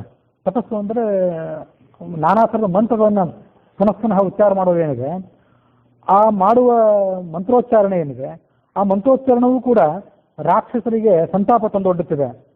ರಾಕ್ಷಸರಿಗೆ ತಾತ್ಕಾಲಿಕವಾಗಿ ಮೇಲ್ಗೈ ಆಗಿರಬಹುದು ಇವತ್ತು, ಆದರೆ ಅದು ಪರಿಣಾಮದಲ್ಲಿ ರಾಕ್ಷಸರಿಗೆ ಅನಾಹುತವನ್ನು ತಂದೊಡ್ಡಲಿದೆ. ನೀನು ದೇವತೆಗಳಿಂದ, ದಾನವ ಯಕ್ಷರಿಂದ ವಧ್ಯನಾಗಬಾರದು ಅಂತ ವರ ಏನೋ ಪಡ್ಕೊಂಡಿದ್ದಿ, ಆದರೆ ಆ ಪಟ್ಟಿಯಲ್ಲಿ ಮನುಷ್ಯರನ್ನ ಸೇರಿಸಬೇಕು ಅಂತ ನಿನಗೆ ಆ ಸಮಯದಲ್ಲಿ ಹೊಳೆಯಲಿಲ್ಲ. ಇವತ್ತು ಯಾವ ಮನುಷ್ಯರನ್ನು ನೀನು ಅವಗಣನೆಯಿಂದ ಕಂಡಿಯೋ ಆ ಮನುಷ್ಯರು, ಮತ್ತು ಯಾವ ನಂದಿಯನ್ನ ಕಪಿ ಅಂತ ಅಪಹಾಸ್ಯ ಮಾಡಿದೆಯೋ ಆ ಕಾರಣಕ್ಕಾಗಿ ಅಗಣಿತ ಸಂಖ್ಯೆಯಲ್ಲಿ ಇಲ್ಲಿ ಬಂದು ಸೇರಿದಂಥ ಕಪಿಗಳು, ಕರಡಿಗಳು ಅವರೆಲ್ಲ ಇಲ್ಲಿ ಬಂದು ಇವತ್ತು ಗರ್ಜನೆ ಮಾಡ್ತಿದ್ದಾರೆ. ನಾನಾ ಥರದ ಉತ್ಪಾತಗಳು ಕಾಣ್ತಾ ಇವೆ. ಆ ಉತ್ಪಾತಗಳು ನಿನಗೊಬ್ಬನಿಗೆ ಅರ್ಥ ಆಗ್ತಿಲ್ಲ, ಉಳಿದವರು ಎಲ್ಲರಿಗೆ ಆ ಉತ್ಪಾತಗಳು ಕಾಣ್ತಿವೆ. ಉತ್ಪಾತಗಳ ಪರಿಣಾಮವನ್ನು ಅವರು ತಿಳ್ಕೊಂಡಿದ್ದಾರೆ. ಆದರೆ ಯಾರೂ ಕೂಡ ನಿನ್ನೆದುರಿಗೆ ಆ ಧೈರ್ಯದಿಂದ ಬಂದು ಉತ್ಪಾತಗಳ ಪರಿಣಾಮವನ್ನು ವಿವರಿಸವಾಗಿ ಹೇಳಲಿಕ್ಕೆ ಮನಸ್ಸು ಮಾಡ್ತಿಲ್ಲ, ಆ ಧೈರ್ಯವನ್ನು ತೋರಿಸ್ತಿಲ್ಲ. ಪ್ರಚಂಡವಾದ ಮೋಡಗಳು ಲಂಕಾನಗರದ ಮೇಲ್ಭಾಗದಲ್ಲಿ ದಟ್ಟೈಸಿ ನೀರನ್ನೆಲ್ಲ ಬಿಸಿ ಬಿಸಿಯಾದ ರಕ್ತವನ್ನು ಸುರಿಸ್ತಾ ಇವೆ. ಆನೆಗಳು, ಕುದುರೆಗಳು ರೋದನ ಮಾಡ್ತಾ ಇವೆ. ಅವುಗಳ ಕಣ್ಗಳಿಂದ ನೀರು ಸುರಿತಾ ಇದೆ. ದೊಡ್ಡ ದೊಡ್ಡ ದೇವಸ್ಥಾನಗಳಲ್ಲಿ, ಗೋಪುರಗಳ ಮೇಲೆ, ಬಟ್ಟೇರಿಗಳ ಮೇಲೆ ಇರಬೇಕಾದಂಥ ಧ್ವಜಗಳೆಲ್ಲ ಹಾಳಾಗಿ ಹೋಗಿವೆ. ಅವುಗಳ ವೈಭವವೇ ಇವತ್ತು ಕಂಡು ಬರ್ತಿಲ್ಲ. ಪ್ರತಿಯೊಬ್ಬರಿಗೂ ಸ್ವಪ್ನದಲ್ಲಿ ಲಂಕಾನಗರದ ನಿವಾಸಿಗಳ ಪರಿಸ್ಥಿತಿ ಇದೆ. ಕಪ್ಪು ಬಣ್ಣದ ಸ್ತ್ರೀಯರು ಬಿಳಿ ಬಣ್ಣದ ಹಲ್ಲುಗಳನ್ನು ತೋರಿಸಿಕೊಂಡು ಎದುರಿಗೆ ಬಂದು ಕಿಲಕಿಲನ್ನು ನಗ್ತಾ ಇದ್ದಾರೆ. ಅವರಿಗೆ ಭಯ ಆಗುವಂತೆ ಮಾತನಾಡ್ತಿದ್ದಾರೆ. ಸ್ವಪ್ನದಲ್ಲಿ ಮಾತ್ರ ಅಲ್ಲ, ಪ್ರತ್ಯಕ್ಷವಾಗಿಯೂ ಕೂಡ ಕೆಲವೊಮ್ಮೆ ಅವರು ಕಾಣಿಸ್ಕೊಂಡು ಮನೆಯಲ್ಲಿರುವಂತಹ ಪದಾರ್ಥಗಳನ್ನೆಲ್ಲ ಅಪಹಾರ ಮಾಡ್ತಿದ್ದಾರೆ. ಇಂಥ ಸ್ವಪ್ನಗಳು ನಾಗರಿಕರಿಗೆ ಪ್ರತಿನಿತ್ಯ ಬೀಳ್ತಾ ಇವೆ. ನಾವು ಪೂಜೆ ಆದ ಬಳಿಕ, ನಾನು ವೈಶ್ವದೇವ ಅಷ್ಟೇ ಹೇಳಿದೆ, ಬಲಿಹರಣ ಇತ್ಯಾದಿಗಳು ಇವೆ. ನಾವು ಎಷ್ಟೋ ಸಮಿತಿಗಳನ್ನು ಮರೆತು ಬಿಟ್ಟಿದೆ. ನಮಗೆ ಇವತ್ತು ವಿದ್ವಾಂಸರು ಕನ್ಸ್ಕೊಂಡವ್ರಿಗೂ ಕೂಡ ಅದನ್ನೆಲ್ಲ ಮಾಡಲಿಕ್ಕೆ ಪುರುಸೊತ್ತಿಲ್ಲ. ಎಲ್ಲರಿಗೂ ಒಂದಲ್ಲ ಒಂದು ಧಾವಂತ. ಒಂದೊಂದ್ಸರಿ ಆಲೋಚನೆ ಮಾಡೋದು, ಎಲ್ಲ ಸಂಧ್ಯಾ ವಂದನೆ, ದೇವರ ಪೂಜೆ, ವೈಶ್ವದೇವ, ಯಜ್ಞ, ಮಂಗಳಾರತಿ, ಬಲಿಹರಣ ಇತ್ಯಾದಿಗಳೆಲ್ಲ ಮಾಡಿದರೆ ಒಬ್ಬ ಗೃಹಸ್ಥನಿಗೆ ಎಷ್ಟು ಸಮಯ ಬೇಕಾಗಬಹುದು, ಎಷ್ಟು ತನ್ನ ಸಮಯವನ್ನು ಆತ ಆ ಧರ್ಮ ಕಾರ್ಯಕ್ಕಾಗಿ ವಿನಿಯೋಗ ಮಾಡಬೇಕಾಗ್ತದೆ, ಮೀಸಲಾಗಿಡಬೇಕಾಗ್ತದೆ ಅಂತ ಎಷ್ಟೋ ಸರಿ ನನಗೆ ಆಶ್ಚರ್ಯ ಅಂತ ಅನಿಸ್ತದೆ. ಆ ಬಲಿಹರಣ ಏನು ಮಾಡ್ತಾರಲ್ಲ, ಇಲ್ಲಿ ಬಲಿಹರಣದ ಪ್ರಸ್ತಾವ ಬಂದಿದೆ, ಅದಕ್ಕಾಗಿ ಹೇಳಿದೆ ನಾನು. ಆ ಬಲಿ ಭೂತಗಳಿಗೆ, ಪಿಶಾಚಿಗಳಿಗೆ, ಪ್ರಾಣಿಗಳಿಗೆ ಏನು ಬಲಿಯನ್ನು ಇಡ್ತಾರಲ್ಲ, ಅದನ್ನ ನಾಯಿಗಳು ತಿಂತಾ ಇವೆ. ನಾಯಿಗಳನ್ನು ತಿನ್ನಬಾರ್ದು, ಅದು ಅಮಂಗಲ. ಯಾವ ಬೇರೆ ಪ್ರಾಣಿಗಳು, ಕಾಗೆಗಳು ಮೊದಲಾದಂಥ ತಿಂದು ಹೋದ್ರೆ ಸರಿ. ನಾಯಿಗಳು ಅದನ್ನು ತಿಂತಾ ಇವೆ. ಕತ್ತೆಗಳ ಹೊಟ್ಟೆಯಲ್ಲಿ ಹಸುಗಳು ಹುಟ್ಟುತ್ತಾ ಇವೆ. ಇಲಿಗಳ ಹೊಟ್ಟೆಯಲ್ಲಿ ಮುಂಗುಸಿಗಳು ಹುಟ್ಟುತ್ತಾ ಇವೆ. ಇವೆಲ್ಲ ಜನಕ್ಷಯದ ಸೂಚಕ. ಬೆಕ್ಕುಗಳು ಹುಲಿಗಳ ಜೊತೆ ಹೋರಾಡ್ತಾ ಇವೆ. ಹಂದಿಗಳು ನಾಯಿಗಳ ಜೊತೆ, ಕಿನ್ನರರು ರಾಕ್ಷಸರ ಜೊತೆ ಹೋರಾಡ್ತಾ ಇದ್ದಾರೆ. ಇದು ಹೋರಾಡ್ತಾ ಇದ್ದಾರೆ ಅಂತ ನಾನು ತಪ್ಪಾಗಿ ಹೇಳಿದೆ. ಬೆಕ್ಕುಗಳು ಹುಲಿಗಳ ಜೊತೆ, ಇದನ್ನು ಗಮನಿಸಿ, ಹಂದಿಗಳು ನಾಯಿಗಳ ಜೊತೆ, ಕಿನ್ನರರು ರಾಕ್ಷಸರ ಜೊತೆ ಸಮಾಗಮ ಮಾಡ್ತಿದ್ದಾರೆ. ಸ್ತ್ರೀ ಪುರುಷ ಸಹಜವಾದಂಥ ಸಮಾಗಮ ಆಯಾ ಜಾತಿಗಳಲ್ಲೇ ಅದು ಸೀಮಿತವಾಗಿರಬೇಕು. ಅದು ನಿಸರ್ಗ ಸಿದ್ಧವಾದದ್ದು. ಅದು ಬಿಟ್ಟು ಬೆಕ್ಕುಗಳು ಹುಲಿಗಳ ಜೊತೆ, ಹಂದಿಗಳು ನಾಯಿಗಳೊಡನೆ, ರಾಕ್ಷಸರು ಕಿನ್ನರರ ಜೊತೆ. ಕಿನ್ನರರು ಅಂದ್ರೆ ಕುದುರೆಗಳಂತ ಮುಖ ಇದ್ದವರು, ಸ್ವಲ್ಪ ವಿಚಿತ್ರವಾದ ಜಾತಿ ಅವ್ರದ್ದು. ಅಂಥವರು ರಾಕ್ಷಸ ಸ್ತ್ರೀ ಪುರುಷರ ಜೊತೆ ಸಮಾಗಮ ಮಾಡುತ್ತಿದ್ದಾರೆ. ಎಲ್ಲ ಕಡೆ ಪಾರಿವಾಳಗಳು ಸಂಚಾರ ಮಾಡ್ತಾ ಇವೆ ದೈವಗಳ ಪ್ರೇರಣೆಯಿಂದ. ರಾಕ್ಷಸರಿಗೆ ಮುಂದಾಗುವಂತಹ ವಿನಾಶವನ್ನು ಸೂಚನೆ ಮಾಡ್ತಾ ಇವೆ. ಮನೆಯೊಳಗಿರುವಂತಹ ಸಾರಿಕಾ ಪಕ್ಷಿಗಳು, ಗಿಳಿ ಮತ್ತು ಸಾರಿಕಾ, ಮೈನಾ ಮೊದಲಾದ ಪಕ್ಷಿಗಳನ್ನ ಸಾಕ್ತಾರಲ್ಲ, ಆ ಸಾರಿಕಾ ಪಕ್ಷಿಗಳು ಜಗಳ ಮಾಡ್ತಾ ಇವೆ. ತಮ್ಮ ಜೊತೆಗಿರುವಂತಹ ಪಕ್ಷಿಗಳ ಜೊತೆ ಜಗಳ ಮಾಡಿಕೊಂಡು ಜಗಳಕ್ಕೆ ಯಾವತ್ತೂ ಮನಸ್ಸು ಮಾಡುವಂತೆ ಕಾಣ್ತಾ ಇವೆ ಮತ್ತು ಜಗಳ ಮಾಡಿ ನೆಲದ ಮೇಲೆ ಬೀಳ್ತಾ ಇವೆ. ಲಂಕಾನಗರದ ಸುತ್ತಲಿರುವಂತಹ ಎಲ್ಲ ಕಾಡಿನಲ್ಲಿರುವ ಮೃಗಗಳು ಸೂರ್ಯನ ಕಡೆ ಮುಖ ಮಾಡಿಕೊಂಡು ಅಳ್ತಾ ಇವೆ. ಕಾಲಪುರುಷ ಅಂದ್ರೆ ಮೃತ್ಯು ಪುರುಷ, ಆತ ಕರಾಲವಾದ ರೂಪವನ್ನು ಧಾರಣೆ ಮಾಡಿ ತಲೆಯನ್ನು ಬೋಳಿಸಿಕೊಂಡು ಕಪ್ಪು ಮತ್ತು ಕಂದು ಬಣ್ಣದ ಮಿಶ್ರ ವರ್ಣವನ್ನು ಧಾರಣೆ ಮಾಡಿಕೊಂಡು ಲಂಕಾನಗರದ ಮನೆ ಮನೆಗೆ ಸಂಚಾರ ಮಾಡ್ತಿದ್ದಾನೆ. ಮೃತ್ಯುವನ್ನು ಸೂಚನೆ ಮಾಡ್ತಿದ್ದಾನೆ ಅವನು. ರಾಕ್ಷಸನೇ ಇವೇ ಮೊದಲಾದ ಅನೇಕ ಅಪಶಕನಗಳು ಕಾಣಿಸ್ಕೋತಾ ಇವೆ. ವಿಷ್ಣು ಮನ್ಯಾಮಹೇ ರಾಮಂ. ರಾಮ ಅಂದ್ರೆ ಬೇರೆ ಅಲ್ಲ, ನಮಗೆಲ್ಲ ಗೊತ್ತಾಗಿದೆ ಇದು. ವಿಷ್ಣುವೇ ಸ್ವಯಂ ರಾಮನ ರೂಪದಲ್ಲಿ ಅವತಾರ ಮಾಡಿದ್ದಾನೆ ಅನ್ನೋದನ್ನ ನಾವೆಲ್ಲ ಮನಗಂಡಿದ್ದೇವೆ. ಮನ್ಯಾಮಹೇ ಅಂತ ಬಹುವಚನ ಪ್ರಯೋಗ ಮಾಡಿದೆ, ನಮಗೆಲ್ಲ ಗೊತ್ತಾಗಿದೆ, ನಿನಗೊಬ್ಬನಿಗೆ ಮಾತ್ರ ಗೊತ್ತಾಗಲಿಲ್ಲ. ನಹಿ ಮಾನುಷ ಮಾತ್ರೋಸವು ರಾಘವೋ ದೃಢ ವಿಕ್ರಮಃ. ಮನುಷ್ಯ ರೂಪದಿಂದ ನಿನಗೆ ಮನುಷ್ಯರ ಕೈಯಿಂದ ಸಾವಾಗಬಹುದು ಅನ್ನೋದನ್ನು ತಿಳ್ಕೊಂಡು ಮನುಷ್ಯ ರೂಪದಿಂದ ಆತ ಇಲ್ಲಿ ಬಂದಿದ್ದಾನೆ ಹೊರತು ಆತ ಕ್ಷುದ್ರನಾದ ಮನುಷ್ಯ ಅಲ್ಲ. ಈ ಮನುಷ್ಯರಿಂದ ನನಗೇನಾದೀತು ಅಂತ ನೀನು ಅವರನ್ನು ಅವಗಣನೆ ಮಾಡುವಂತಿಲ್ಲ. ಅವನು ಸಮುದ್ರದ ಮಧ್ಯದಲ್ಲಿ ಪರಮಾದ್ಭುತವಾದ ಸೇತುವೆಯನ್ನು ಕಟ್ಟಿದ, ಅದೇ ದೊಡ್ಡ ಸಂಕೇತ ಆತನ ಶಕ್ತಿಗೆ. ಅವನ ಜೊತೆ ನೀನು ಇವತ್ತು ಸಂಧಿಯನ್ನು ಮಾಡಿಕೋ, ಮುಂದೆ ಆಗುವಂತಹ ಅಪಶಕನಗಳನ್ನು, ಉತ್ಪಾತಗಳನ್ನು ಮನಸ್ಸಿಗೆ ತಂದುಕೋ, ಅಂತ ಕಾರ್ಯವನ್ನು ಮಾಡುವ. ಆ ಮಾಲ್ಯವಂತ ಇಷ್ಟನ್ನೆಲ್ಲವನ್ನು ಹೇಳಿದ. ಹೇಳಿ ರಾವಣನ ಮನಸ್ಸಿನ ಮೇಲೆ ಇದೇನು ಪರಿಣಾಮ ಬೀರಬಹುದು ಮತ್ತು ರಾವಣನ ಕಟ್ಟ ಅನುಯಾಯಿಗಳೇನಿದ್ದಾರೆ, ಯಾವತ್ತೂ ಕೂಡ ರಾವಣನನ್ನ ಬೆಂಬಲಿಸುವಂಥವ್ರು, ಅವರ ಮನಸ್ಸಿನಲ್ಲಿ ಇದೆಲ್ಲ ಏನು ಪರಿಣಾಮ ಬೀರಬಹುದು ಅಂತ ಅನ್ನೋದನ್ನ ಆತ ಸೂಕ್ಷ್ಮವಾಗಿ ಪರಿಶೀಲನೆ ಮಾಡಿದ. ಪರಿಶೀಲನೆ ಮಾಡ್ತಾ ಸುಮ್ಮನೆ ಕೂತ್ಕೊಂಡ್ಬಿಟ್ಟ. ರಾವಣನಿಗೆ ಅದನ್ನು ಸಹಿಸ್ಕೊಳ್ಳಿಕ್ಕಾಗಲಿಲ್ಲ. ಕೋಪದಿಂದ ಕಿಡಿಕಿಡಿಯಾದ, ಅವನ ಹುಬ್ಬುಗಳು ಗಂಟಿಕ್ಕಿದವು, ಕಣ್ಣುಗಳು ತಿರುಗಲಿಕ್ಕೆ ಪ್ರಾರಂಭ ಮಾಡಿದವು. ಮಾಲ್ಯವಂತನಿಗೆ ಹೇಳಿದ, ಶತ್ರುಗಳ ಪಕ್ಷವನ್ನು ವಹಿಸಿ ನೀನು ನನಗೆ ಹಿತವನ್ನು ಹೇಳುವ ನೆಪದಿಂದ ಇಲ್ಲಿ ಬಂದಿದ್ದಿ. ನೀ ಈ ಮಾತುಗಳನ್ನ ಏನು ಹೇಳ್ತಾ ಇದ್ದಿ, ನನಗೆ ಅಪಥ್ಯವಾದ ಮಾತುಗಳಿವು. ಇವು ನನ್ನ ಕಿವಿ ಒಳಗೆ ಹೋಗೋದಿರಲಿ, ಕಿವಿ ಸಮೀಪಕ್ಕೂ ಕೂಡ ಇದು ಬರಲಾರವು. ನೈತಕ್ ಶ್ರೋತ್ರಂ ಗತಂ ಮಮ, ನನ್ನ ಕಿವಿಗೆ ಒಳಗೆ ಬರಲೇ ಇಲ್ಲ ಇದು. ಮಾನುಷಂ ಕೃಪಣಂ ರಾಮಂ. ರಾಮ ಅಂದ್ರೆ ಯಾವನೋ ವಿಷ್ಣುವಿನ ಅವತಾರ ಅಂತ ತಿಳ್ಕೊಂಡು ಆತನನ್ನ ಹೊಗಳ್ತಾ ಇದ್ದೀಯಲ್ಲ ನೀನು. ರಾಮ ಅಂದ್ರೆ ಯಾರು ಆತ? ಮಾನುಷಂ ಸಾಧಾರಣ ಮನುಷ್ಯ, ಕೃಪಣ ಅಂದ್ರೆ ಬಡಪಾಯಿ, ಏಕಂ ಶಾಖಾಮೃಗಾಶ್ರಯಂ ಕೋತಿಗಳ ಜೊತೆ ಮರದ ಮೇಲೆ ವಾಸ ಮಾಡಬೇಕು. ಶಾಖಾಮೃಗ ಅಂದ್ರೆ ಮರದ ಮೇಲೆ, ರೆಂಬೆಗಳ ಮೇಲೆ ವಾಸ ಮಾಡುವಂಥ ಕಪಿಗಳು, ಅವುಗಳನ್ನು ಅವಲಂಬಿಸಿಕೊಂಡು ಆ ಕೋತಿಗಳನ್ನು ಆಡಿಸ್ತಾ ಇಲ್ಲಿಗೆ ಬಂದಿದ್ದಾನೆ. ಸಮರ್ಥಂ ಮನ್ಯಸೆ ಕೇನ ತ್ಯಕ್ತಂ ಪಿತ್ರ ವನಾಲಯಂ. ತಂದೆಯಿಂದ ಬಹಿಷ್ಕೃತನಾಗಿ ಆತ ಕಾಡಿಗೆ ಓಡಿ ಬಂದಿದ್ದಾನೆ. ರಾಮ ಅದನ್ನ ಹಿಂದಿನ ಒಂದ್ಸರಿ ಮಾತು ಬಂದಿತ್ತು, ರಾವಣನೇ ಮಾರೀಚನ ಎದುರಿಗೆ ಈ ಮಾತನ್ನು ಹೇಳಿದ್ದ. ರಾಮ ವನವಾಸಕ್ಕಾಗಿ ತಂದೆಯ ಮಾತನ್ನು ಕೇಳಿ ಬಂದಿದ್ದಾನೆ ಅಂತ ಒಂದು ದೊಡ್ಡ ತ್ಯಾಗ, ಅಂತ ಒಂದು ಪರಮಾದ್ಭುತವಾದ ತ್ಯಾಗ ನಮಗೆಲ್ಲರಿಗೂ ಆದರ್ಶ ಆಗಿರಬೇಕು ಅಂತ ನಾವು ಅದನ್ನು ಹೊಗಳ್ತಿದ್ವಿ. ರಾವಣನಂಥ ಮೂರ್ಖರಿಗೆ ಆ ತ್ಯಾಗ ಅದು ದೌರ್ಬಲ್ಯದ ಸಂಕೇತವಾಗಿ ಕಂಡಿತ್ತು. ಈ ರಾಮನ ದೌರ್ಬಲ್ಯವನ್ನು ನೋಡಿ ಅವರ ಅಪ್ಪ ಅವನನ್ನ ತನ್ನ ಅರಮನೆಯಲ್ಲಿ ಇಟ್ಕೊಳ್ಳಿಲ್ಲ, ಕಾಡಿಗೆ ಓಡಿಸ್ಬಿಟ್ಟಿದ್ದಾನೆ ಅವನನ್ನ. ಕಾಡಿಗೆ ಓಡಿಸಿದ್ದಾನೆ ಅಂತ ಅನ್ನೋದು ರಾಮನ ದೌರ್ಬಲ್ಯವನ್ನೇ ಸಂಕೇತಿಸ್ತದೆ ಅಂತ ರಾಮನ ಅವನ ಮೂಗಿನ ಮೇರಕ್ಕೆ ವ್ಯಾಖ್ಯಾನಿಸಿದ್ದ. ಅಂಥವನನ್ನ ಸಮರ್ಥಂ ಮನ್ಯತೆ, ಏನೋ ದೊಡ್ಡ ಸಮರ್ಥ ಅವನು ಅಂತ ನೀನು ಅವನನ್ನು ಹೊಗಳ್ತಾ ಇದ್ದಿ. ಇದೆ ಅಂಥದ್ದು. ನಾನು ಎಲ್ಲ ರಾಕ್ಷಸರಿಗೂ ರಾಜ, ದೇವತೆಗಳಿಗೂ ಭಯಂಕರ, ನಾನು ಪರಾಕ್ರಮ ಸಂಪನ್ನ, ನನ್ನ ಪರಾಕ್ರಮದಲ್ಲಿ ಯಾವ ನ್ಯೂನತೆಯೂ ಇಲ್ಲ.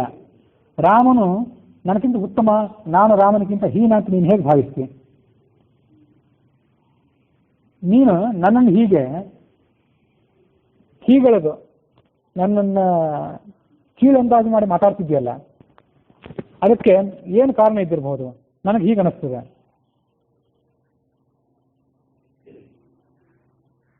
ಈ ನಿನ್ನ ಮೊಮ್ಮಗ ಅಂದರೆ ಮಾಲ್ಯವಂತನ ಮಗಳು ಕೈಕಸಿಯ ಮಗ ರಾವಣ. ನಾನು ರಾವಣ ದೊಡ್ಡ ಪರಾಕ್ರಮಶಾಲಿ ಅಂತ ಅನ್ನೋದನ್ನು ನಿನಗೆ ಸಹಿಸ್ಲಿಕ್ಕಾಗಿಲ್ಲ, ಅದಕ್ಕಾಗಿ ಸಹಿಸ್ಲಿಕ್ಕಾಗದೆ ನೀನು ನನ್ನ ದ್ವೇಷ ಮಾಡ್ತಿರಬಹುದು. ಅಥವಾ ನೀನು ಈಗಾಗಲೇ ಗುಪ್ತವಾಗಿ ಶತ್ರುಗಳ ಜೊತೆ ಸಂಧಿ ಮಾಡ್ಕೊಂಡಿದ್ದಿರಬಹುದು. ಅದಕ್ಕಾಗಿ ನನ್ನ ರಣೋತ್ಸಾಹವನ್ನು ಕುಗ್ಗಿಸ್ಲಿಕ್ಕಾಗಿ ನೀನು ಹೀಗೆ ಮಾತಾಡ್ತಿದ್ದಿರಬಹುದು. ನಾನು ಬರೇ ಪರಾಕ್ರಮಶಾಲಿ ಅಲ್ಲ, ವೈಭವಶಾಲಿ ಅಲ್ಲ, ರಾಜ ಪದವಿಯಲ್ಲಿ ಆರೂಢನಾದವನು, ಪಟ್ಟಾಭಿಷೇಕ ಮಾಡಿಕೊಂಡವನು ಅನ್ನೋದನ್ನು ಮರಿಬೇಡ. ನಾನೀಗ ಅಧಿಕಾರಸ್ಥ. ನೀನು ನಮ್ಮ ಅಜ್ಜ, ನಮ್ಮ ಹಿರಿಯನಾದವನು, ಪಂಡಿತ, ಶಾಸ್ತ್ರ ತತ್ವವನ್ನು ತಿಳಿದವನು. ನಿನ್ನಂಥವನು ಈಗ ನನ್ನ ಎದುರಿಗೆ ಹೀಗೆ ಮಾತಾಡ್ತಿದ್ದೀಯ ಅಂದರೆ ಶತ್ರುವಿನ ಪ್ರೋತ್ಸಾಹ ಇದ್ದಿರಬೇಕು. ಇದಕ್ಕೆ ಗುಪ್ತವಾಗಿ ಶತ್ರುಗಳ ಜೊತೆಗೆ ನಿನಗೆ ಸಂಧಿ ಏರ್ಪಟ್ಟಿರಬೇಕು. ಅದರ ಫಲವಾಗಿ ನೀನು ಹೀಗೆ ಮಾತಾಡ್ತಿದ್ದಿರಬೇಕು. ಇಲ್ಲದೇ ಇದ್ರೆ ಇಂಥ ಮಾತುಗಳು ನಿನ್ನ ಬಾಯಿಂದ ಬರುವುದು ಸಾಧ್ಯವಿಲ್ಲ. ಪದ್ಮಹೀನಾನಿವಶ್ರಿಯಂ, ಸೀತೆ ಅಂದರೆ ಕೈಯಲ್ಲಿ ಕಮಲವೊಂದಿಲ್ಲದೆ ಇರುವಂಥ ಲಕ್ಷ್ಮೀದೇವಿ ಅಂತೆ ಅವಳು ಸುಂದರಿಯಾದವಳು. ಅಂಥವಳನ್ನ ನಾನೀಗ ಸಾಹಸದಿಂದ ಕಾಡಿನಿಂದ ತಂದಿದ್ದೇನೆ. ರಾಮನಿಗೆ ಹೆದರಿ ಅವಳನ್ನು ಮತ್ತೆ ರಾಮನಿಗೆ ಒಪ್ಸೋದೇನು? ಅದು ನನಗೆ ಸಾಧ್ಯವಿಲ್ಲ. ಕೋಟಿಗಟ್ಟಲೆ ವಾನರರಿಂದ ಪರಿವರ್ತನಾದ ಈ ಸುಗ್ರೀವ ಲಕ್ಷ್ಮಣರಿಂದ ಜೊತೆಗೂಡಿದ ರಾಮ ಹಲವಾರು ಇನ್ನು ಕೆಲವು ದಿವಸಗಳಲ್ಲಿ ನನ್ನ ಕೈಯಿಂದಲೇ ಹತನಾಗಿ ಬಿಡ್ತಾನೆ. ಅದನ್ನು ನೀನೇ ನೋಡ್ತಿ.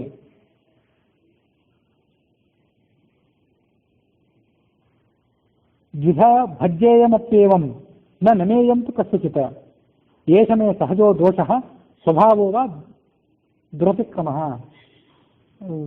ಯಾವಾಗೋ ಒಂದು ಸರಿ ತನ್ನ ಒಳಗಿರೋ ತಪ್ಪನ್ನು ಆತ ತೋರಿಸ್ಕೊಂಡು ನನ್ನ ಸ್ವಭಾವ ಇರುವಂಥ ರಾವಣ. ಯಾಕೆಂದ್ರೆ ನೋಡಿ, ನಿಮ್ಮ ಎದುರಿಗೆ ನಾನು ನೆಟ್ಟಗೆ ನಿಂತ್ಕೊಂಡಿದ್ದೇನಲ್ಲ, ದ್ವಿಧಾ ವಿಭಜ್ಯಯಂ, ಸೀಳಿ ಹೋಗ್ತೇನೆ, ಆದರೆ ನಾನು ಮಣಿಯೋದಿಲ್ಲ ಅಂದ. ದ್ವಿಧಾ ವಿಭಜ್ಯೇಯಂ ಅಪ್ಯೇವಂ ನಮೇಯಂ, ಬೆಂಡಾಗೋದಿಲ್ಲ ನಾನು, ತುಂಡಾದೇನು ಹೊರತು ಬೆಂಡಾಗೋದಿಲ್ಲ ಅಂದ. ಏಷಮೇ ಸಹಜೋ ದೋಷ, ಇದು ನನ್ನ ಸ್ವಭಾವ. ಇದು ಅದನ್ನು ದೋಷ ಅಂತಾದ್ರೂ ತಿಳ್ಕೊ, ಒಂದು ಹೆಗ್ಗಳಿಕೆ ಅಂತಾದ್ರೂ ತಿಳ್ಕೊ. ಒಂದು ಶ್ಲೋಕ, ಒಂದು ಸುಭಾಷಿತ ಶ್ಲೋಕ ಸಂಸ್ಕೃತದಲ್ಲಿ, ಅದನ್ನ ಒಂದು 2-3 ದಿವಸದಿಂದ ಹೇಳಬೇಕು ಅಂತ ಅನ್ಕೊಂಡಿದ್ದೆ. ಇವತ್ತು ಅದು ನೆನಪಿಗೆ ಬಂತು. ಅತಿರೂಪಾಧೃತಾ ಸೀತಾ ಅತಿಗರ್ವಾದ್ ರಾವಣೋ ಹತಃ ಅತಿ ದಾನಾದ್ ಬಲಿರ್ಬದ್ಧ ಅತಿ ಸರ್ವತ್ರ ವರ್ಜಯೇತ್ ಅಂತ ಒಂದು ಮಾತು. ಅತಿ ಮಾಡಬಾರ್ದು, ಎಲ್ಲಿ ಕೂಡ ಅತಿ ಮಾಡಬಾರ್ದು. ಯಾವುದನ್ನು ಧರ್ಮಾಚರಣೆ ಇರಲಿ, ಒಳ್ಳೆತನವೇ ಇರಲಿ, ಭೋಳೆತನವೇ ಇರಲಿ, ದಾನವೇ ಇರಲಿ, ಯಾವುದನ್ನು ಅತಿ ಮಾಡಬಾರ್ದು ಅಂತ ಹಿರಿಯರು ಹೇಳ್ತಿರ್ತಾರೆ. ನೀವು ಕೇಳಿರ್ತೀರಿ. ಅದಕ್ಕೇನು ಕಾರಣ ಅಂತಂದ್ರೆ ಅತಿರೂಪಾತ ಹೃತಾಸೀತ, ಅತ್ಯಂತ ಸೌಂದರ್ಯ ಇದ್ದಿದ್ದ ಕಾರಣದಿಂದಲೇ ಅದೇ ಸೌಂದರ್ಯವೇ ಸೀತೆಗೊಂದು ಶಾಪವಾಯಿತು. ಅವಳನ್ನ ರಾವಣ ಅಪಹಾರ ಮಾಡಿಬಿಟ್ಟ. ಅದರ ಪರಿಣಾಮವಾಗಿ ಅತಿ ಗರ್ವಾತ್ ರಾವಣೋ ಹತಃ, ಅತಿಯಾದ ದುರಹಂಕಾರದಿಂದ ಈ ಕಪಿಗಳು ಮನುಷ್ಯರು ನನ್ನನ್ನೇನು ಮಾಡಬಲ್ಲದು ಅನ್ನೋ ದುರಹಂಕಾರದಿಂದಲೇ ರಾವಣ ಮಣ್ಣಾಗಿ ಹೋದ. ಅತಿ ದಾನಾದ್ ಬಲಿರ್ಬದ್ಧ, ಅತಿಯಾಗಿ ದಾನ ಮಾಡಿ, ವಿಷ್ಣುವೇ ಇಲ್ಲಿ ಬಂದಿದ್ದಾನೆ ಅಂತ ಗೊತ್ತಿದ್ದನು, ವಾಮನ ರೂಪದಿಂದ ಬಂದಿದ್ದಾನೆ ಅಂತ ಗೊತ್ತಿದ್ರು, ಹೋಗ್ಲಿ ಆತ ನನ್ನನ್ನು ಸರ್ವಸ್ವವನ್ನು ಅಪಹಾರ ಮಾಡೋದಾದ್ರೆ ಮಾಡಲಿ ಅಂತ ಎಲ್ಲನೂ ಗೊತ್ತಿದ್ದು ಕೂಡ ದಾನ ಮಾಡಿ ಆ ಬಲಿಚಕ್ರವರ್ತಿ ಬದ್ಧ ವಾಮನ ಕೈಯಿಂದ ನಿಗ್ರಹಕ್ಕೊಳಗಾದ. ಹಾಗಾಗಿ ಅತಿ ಸರ್ವತ್ರ ವರ್ಜಯೇತ್ ಅಂತ ಒಂದು ಸುಭಾಷಿತ. ಅದರಲ್ಲಿ ಒಂದು ಪಾದ ಈ ರಾವಣನಿಗೆ ಸಂಬಂಧಪಟ್ಟಿದ್ದು. ಏಷಮೇ ಸಹಜೋ ದೋಷ ಸ್ವಭಾವೋ ವಾ ದುರತಿಕ್ರಮಃ. ರಾವಣ ಸೇತುವೆ ಕಟ್ಟಿದಾನಂದ್ರೆ ಅದೊಂದು ದೊಡ್ಡ ವಿಷಯ ಅಂತ ತಿಳ್ಕೊಂಡಿದ್ದೀರಿ ನೀವೆಲ್ಲ. ಸೇತುವೆ ಕಟ್ಟಿರ್ಬೋದು, ಅದರಲ್ಲಿ ಏನು ಆಶ್ಚರ್ಯ ಇದೆ? ಸೇತುವೆ ಕಟ್ಟಿದ್ದಕ್ಕೆ ನೀನ್ಯಾಕೆ ಭಯ ಪಡಬೇಕು? ನೀನು ನಮ್ಮ ಅಜ್ಜ, ನಿನ್ನ ಎದುರಿಗೆ ನಾನೊಂದು ಪ್ರತಿಜ್ಞೆ ಮಾಡ್ತೇನೆ, ಆ ಪ್ರತಿಜ್ಞೆಯನ್ನು ತಿಳ್ಕೊ ನೀನು ಅಂದ. ಏನು, ನಾನು ಸೀತೆಯನ್ನು ಮರಳಿಸೋದಿಲ್ಲ, ವಾನರ ಸೈನ್ಯ ಜೊತೆಗೆ ಸಮುದ್ರವನ್ನು ದಾಟಿ ಬಂದಂಥ ರಾಮ ಜೀವಂತವಾಗಿ ಹಿಂತಿರುಗಿ ಹೋಗೋದಿಲ್ಲ.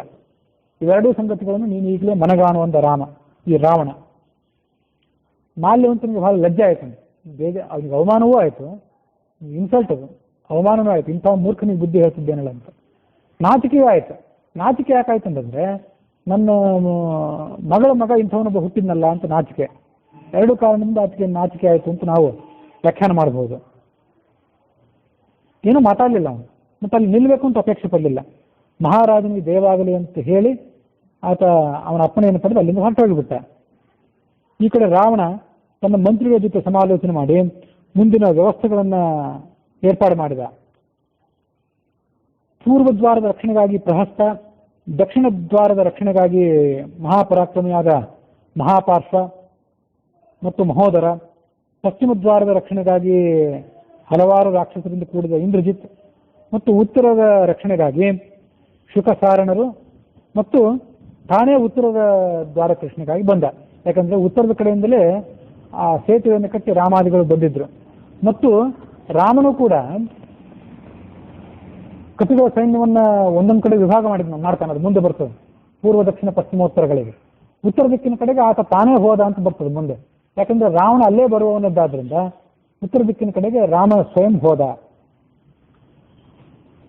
ಮಂತ್ರಿಗಳಿಗೆಲ್ಲ ನೀವು ಹೋಗಿ ಬನ್ನಿ ಅಂತ ಅವರಿಗೆ ಆಜ್ಞೆ ಮಾಡಿದ.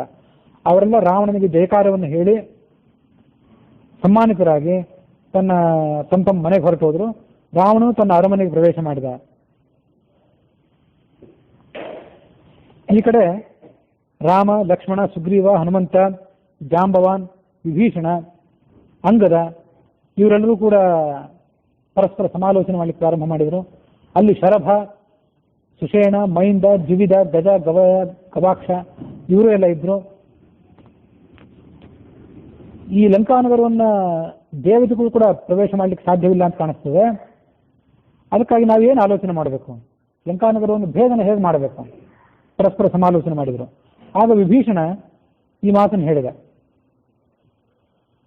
ನನ್ನ ಮಂತ್ರಿಗಳಾದಂಥ ಅನಲ, ಶರಭ, ಸಂಪಾತಿ ಮತ್ತು ಪ್ರಗಸ 4 ಜನ ಇವರು ಈಗ ತಾನೇ ಲಂಕಾನಗರಕ್ಕೆ ಹೋಗಿ ಮರಳಿ ಬಂದಿದ್ದಾರೆ. ವಿಭೀಷಣನ ಜೊತೆಗೆ ಅವರು ಶರಣಾಗತರಾದ್ರಲ್ಲ ರಾಮನಿಗೆ, ಅದಾದ್ಮೇಲೆ ಮತ್ತೊಮ್ಮೆ ಅವರು ಲಂಕಾನಗರಕ್ಕೆ ಹೋಗಿ ಬಂದಿದ್ದಿರಬೇಕು. ಅದನ್ನು ಹೇಳ್ತಿದ್ದಾನ ಅವನು. ಅವರೆಲ್ಲ ಪಕ್ಷಿ ರೂಪವನ್ನು ತಾಳಿ ಶತ್ರುಗಳ ಸೈನ್ಯವನ್ನು ಹೊಕ್ಕಿದ್ರು. ಅಲ್ಲಿರುವಂಥ ವ್ಯವಸ್ಥೆಗಳನ್ನು ನೋಡಿ ಅವರು ಇಲ್ಲಿಗೆ ಬಂದಿದ್ದಾರೆ. ಈಗ ಅದನ್ನು ಅವರು ನನಗೆ ಹೇಳಿದ್ದಾರೆ, ನಾನು ಅದನ್ನು ನಿಮಗೆ ಹೇಳ್ತೇನೆ ಕೇಳಿ.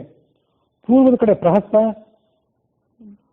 ದಕ್ಷಿಣಕ್ಕೆ ಮಹಾಪಾರ್ಶ್ವ ಮಹೋದರರು, ಇಂದ್ರಜಿತ್ ಪಶ್ಚಿಮಕ್ಕೆ, ಉತ್ತರಕ್ಕೆ ಸ್ವಯಂ ರಾವಣನೇ ಇದ್ದಾನೆ. ಆದರೆ ಆ ರಾಕ್ಷಸ ಸೈನ್ಯವೆಲ್ಲ ಇವತ್ತು ಭಯದಿಂದ ಉದ್ವಿಗ್ನಾಗಿರುವಂತೆ ಕಾಣಿಸ್ತದೆ. ಅವ್ರು ಯಾರಿಗೂ ಅಷ್ಟೊಂದು ಧೈರ್ಯವಿಲ್ಲ ಇವತ್ತು. ರಾವಣನ ಸೈನ್ಯದಲ್ಲಿ ಒಟ್ಟು ಇರುವಂತಹ ಆನೆಗಳ, ಕುದುರೆಗಳ ಬಲವನ್ನು ಹೇಳ್ತೇನೆ ಕೇಳಿ ಅಂದ. 10,000 ಆನೆಗಳು, 10,000 ರಥಗಳು, 20,000 ಕುದುರೆಗಳು, 1 ಕೋಟಿಗೆ ಮಿಗಿಲಾದಂತಹ ಕಾಲಾಳುಗಳಿವೆ. ಇದು ತೀರಾ ಸಂದಿಗ್ಧವಾಗಿ ಕಾಣಿಸ್ತದೆ. ಇನ್ನೂ ಹೆಚ್ಚಿದ್ದಿರಬೇಕು. ರಾವಣನ ಸೈನ್ಯದ ವರ್ಣನೆಯನ್ನು ನಾವು ಈ ಹಿಂದೆ ಮತ್ತು ಮುಂದೆ ಎಲ್ಲ ನೋಡಿದರೆ ಇದಕ್ಕಿಂತ ಹೆಚ್ಚಾಗಿದ್ದಂತ ಕಾಣಿಸ್ತದೆ. ಯಾವುದೋ ಸೈನ್ಯದ ಒಂದು ಭಾಗದ ವರ್ಣನೆ ಅಷ್ಟೇ ಇದ್ದಿರಬೇಕು ಅಂತ ನನ್ನ ಆಲೋಚನೆ.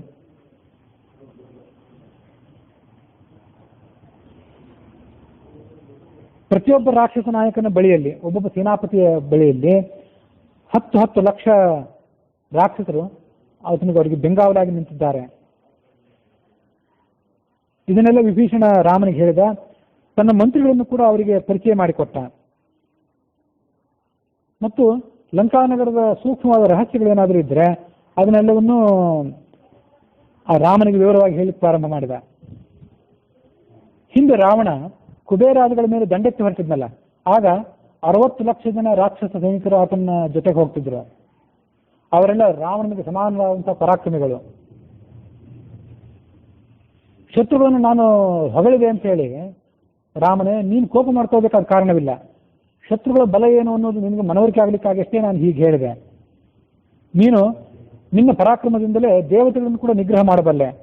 ಹಾಗಾಗಿ ನಿನಗೆ ಈ ರಾಕ್ಷಸ ಸೈನ್ಯ ಯಾವುದೇ ರೀತಿ ಸರಿಸಾಟಿ ಅಲ್ಲ.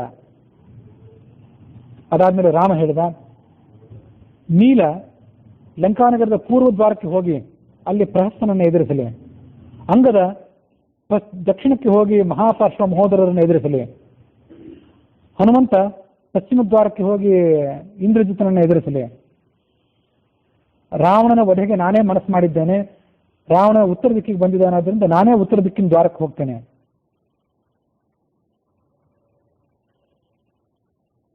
ನಚೈವಂ ಮಾನುಷಂ ರೂಪಂ ಕಾರ್ಯಂ ಹರಿಭಿರಾಹವೇ ಏಷಾ ಭವತು ಸಂಜ್ಞಾನೋ ಯುದ್ಧೇ ಅಸ್ಮಿನ್ ವಾನರೇ ಬಲೆ. ನಾನು ನಿಮ್ಗೆಲ್ಲರಿಗೂ ಒಂದು ಸಂಕೇತ ಕೊಡ್ತೇನೆ ಅಂದ ರಾಮ. ಅದೇನೆಂದ್ರೆ, ಈ ಕಪಿಗಳು ಇಚ್ಛಾನುಸಾರವಾಗಿ ಬೇರೆ ಬೇರೆ ರೂಪವನ್ನು ತಾಳಬಲ್ಲವರು, ಅದೆಲ್ಲ ನನಗೆ ಗೊತ್ತಾಗಿದೆ. ಆದರೆ ಯುದ್ಧ ನಡೆದಾಗ ಯಾವುದೇ ಕಾರಣಕ್ಕಾಗಿ ಅವರು ಮನುಷ್ಯ ರೂಪವನ್ನು ತಾಳಬಾರದು. ಮನುಷ್ಯ ರೂಪವನ್ನು ತಾಳಿಬಿಟ್ರೆ ಅವ್ರು ಯಾರೋ ರಾಕ್ಷಸರೇ ಮನುಷ್ಯ ರೂಪವನ್ನು ತಾಳಿ ಬಂದಿದ್ದಿರಬೇಕು ಅಂತ ನಮಗೆ ಸಂದೇಹ ಬಂತು. ನಾವು ಅವರನ್ನೇ ಹೊಡೆದು ಹಾಕುವಂಥ ಪ್ರಸಂಗ ಇರ್ತದೆ, ಅವರ ಮೇಲೆ ಶಸ್ತ್ರ ಎತ್ತುವಂಥ ಪ್ರಸಂಗ ಇರ್ತದೆ. ಅದಕ್ಕಾಗಿ ಯಾವ ಕಪಿಯೂ ಕೂಡ ತನ್ನ ಮೂಲ ರೂಪದಲ್ಲೇ ಇರಬೇಕೇ ಹೊರತು ಮನುಷ್ಯ ರೂಪವನ್ನು ತಪ್ಪಿಯೂ ತಾಳಬಾರದು.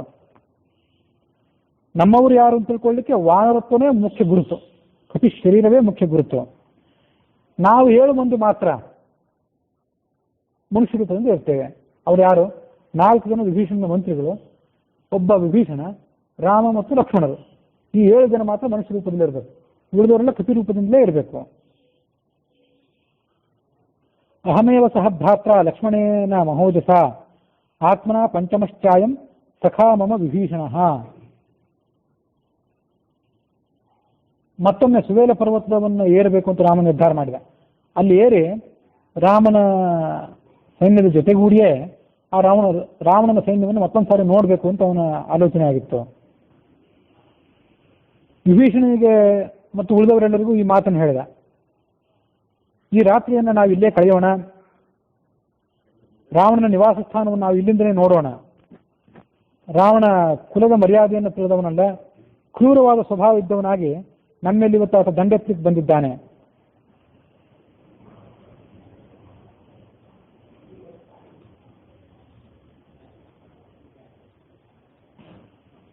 ರಾವಣನ ಒಂದು ದೋಷದಿಂದಾಗಿ, ಆತನ ಒಬ್ಬನ ದೋಷದಿಂದಾಗಿ ಇಡೀ ರಾಕ್ಷಸ ಕುಲವೇ ಇವತ್ತು ನಾಶಕ್ಕೊಳಗಾಗುವಂಥ ಪ್ರಸಂಗ ಬಂದಿದೆ. ಅಲ್ಲಿ ಆ ಸುವೇಲ ಪರ್ವತದ ಮೇಲೆ ಸುಗ್ರೀವ, ಮಂತ್ರಿ ಸಮೇತನಾದ ವಿಭೀಷಣ, ಹನುಮಂತ, ಜಾಂಬುವಂತ ಮೊದಲಾದವರನ್ನ ಕರೆದುಕೊಂಡು ಆತ ಅಲ್ಲಿ ಸಂಚಾರ ಮಾಡಲಿಕ್ಕೆ ಪ್ರಾರಂಭ ಮಾಡಿದ. ಅಲ್ಲಿಗೆ ರಾತ್ರಿ ಕಾಲ ಬಂದಿತ್ತು. ಆ ಬೆಳದಿಂಗಳಿನ ಸೌಂದರ್ಯವನ್ನು ಸವಿತ ಅವರು ರಾತ್ರಿ ಕಾಲವನ್ನು ಅಲ್ಲಿ ಕಳೆದರು. ಬೆಳಗಾದ ಮೇಲೆ ಮತ್ತೆ ಆ ಲಂಕಾಪಟ್ಟಣದ ಕಡೆ ನೋಡಿದರು. ಲಂಕಾಪಟ್ಟಣದ ಇಡೀ ಸೌಂದರ್ಯವನ್ನೆಲ್ಲ ಅವರು ಆಶ್ಚರ್ಯಚಕಿತರಾಗಿ ಗಮನಿಸಿದರು.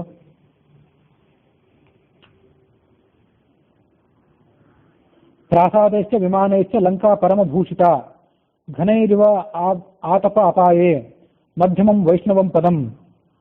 ಆಕಾಶದಲ್ಲಿ ದೊಡ್ಡ ದೊಡ್ಡ ಮೋಡಗಳಿದ್ದಾಗ ಆ ಮೋಡಗಳಿಂದ ಸಮೇತವಾದ ಆಕಾಶ ಹೇಗೆ ಶೋಭಿಸಬೇಕು, ಅದರಂತೆ ಲಂಕಾನಗರ ಶೋಭಿಸಿತ್ತು. ಅದನ್ನು ನೋಡಿ ಸ್ವಯಂ ರಾಮನಿಗೂ ಕೂಡ ಬಹಳ ಆಶ್ಚರ್ಯವಾಯಿತು.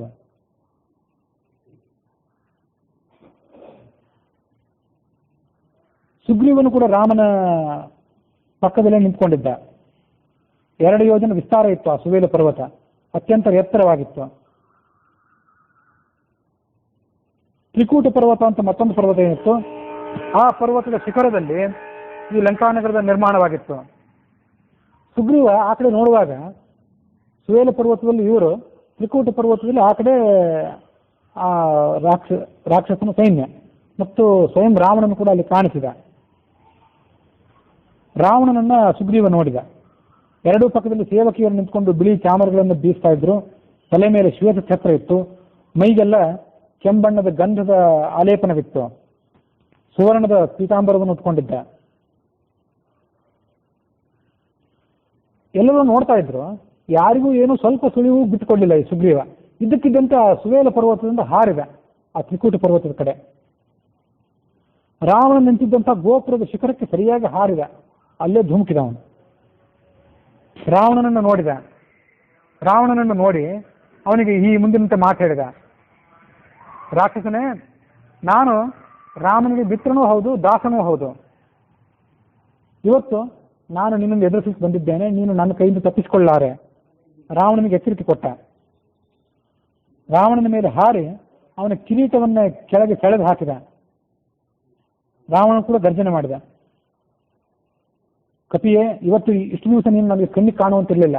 ಕಣ್ಣಿಗೆ ಕಾಣಿಸಿದ್ರೆ ಅವತ್ತೇ ನೀನನ್ನು ಧ್ವಂಸ ಮಾಡ್ತಿದ್ದೆ. ಇವತ್ತು ನೀನನ್ನು ಎದುರಿಗಿದ್ದಿ. ಕ್ಷಣ ಮಾತ್ರದಲ್ಲಿ ನೀನು ಸುಗ್ರೀವ ಇದ್ದವನು ಹೀನಗ್ರೀವನಾಗ್ತಿ. ಗ್ರೀವ ಅಂದ್ರೆ ಕುತ್ತಿಗೆಯನ್ನು ಕಳ್ಕೊಂಡು ಸತ್ತು ಹೋಗಿಬಿಡ್ತೆ. ಸುಗ್ರೀವನನ್ನ ಎತ್ತಿ ನೆಲಕ್ಕೆ ಅಪ್ಪಳಿಸಿದ ರಾವಣ. ಚೆಂಡಿನಂತೆ ಆ ಸುಗ್ರೀವ ನೆಲದಿಂದ ಪುಟಿದೆದ್ದ. ರಾವಣನನ್ನು ಕೂಡ ತನ್ನ ಭುಜದಿಂದ ನೆಲಕ್ಕೆ ಅಪ್ಪಳಿಸಿದ. ಅವರಲ್ಲಿ ಭಯಂಕರವಾದಂತಹ ಯುದ್ಧ ಪ್ರಾರಂಭ ಆಯಿತು. ಇಬ್ಬರ ಶರೀರವು ಕೂಡ ಬೆವರಿನಿಂದ ತೊಯ್ದು ಹೋಗಿತ್ತು. ರಕ್ತವು ಕೂಡ ಹರಿಲಿಕ್ಕೆ ಪ್ರಾರಂಭ ಆಗಿತ್ತು. ಪರಸ್ಪರದ ಏಟುಗಳನ್ನು ತಾಳದೆ ಅವರು ಒಂದು ಕ್ಷಣ ಮೂರ್ತಿ ಹೋಗ್ತಿದ್ರು, ಮತ್ತೊಂದು ಕ್ಷಣದಲ್ಲಿ ಎಚ್ಚೆತ್ತುಕೊಳ್ತಾ ಇದ್ರು.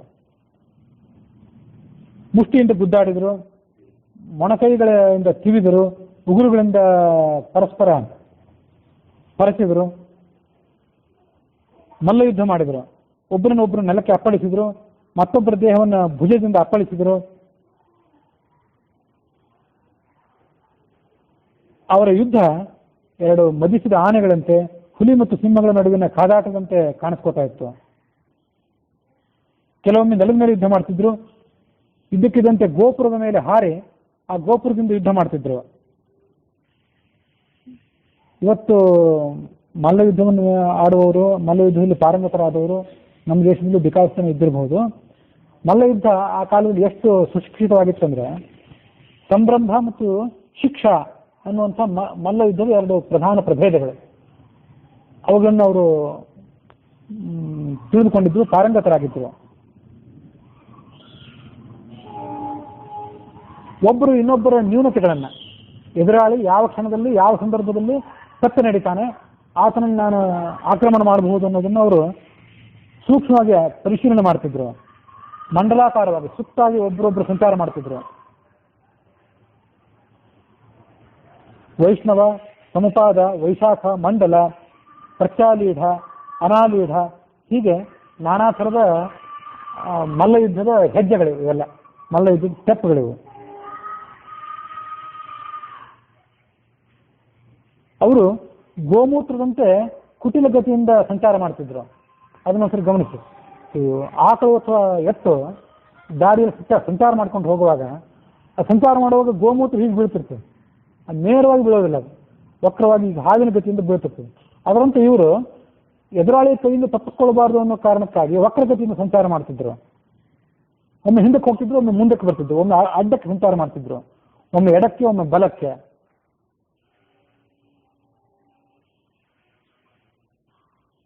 ಶತ್ರುವಿನ ಏಟನ್ನು ತಪ್ಪಿಸ್ಕೊಳ್ಳೋದಕ್ಕೆ ಪರಿಮೋಕ್ಷ ಅಂತ ಕರೀತಾರೆ.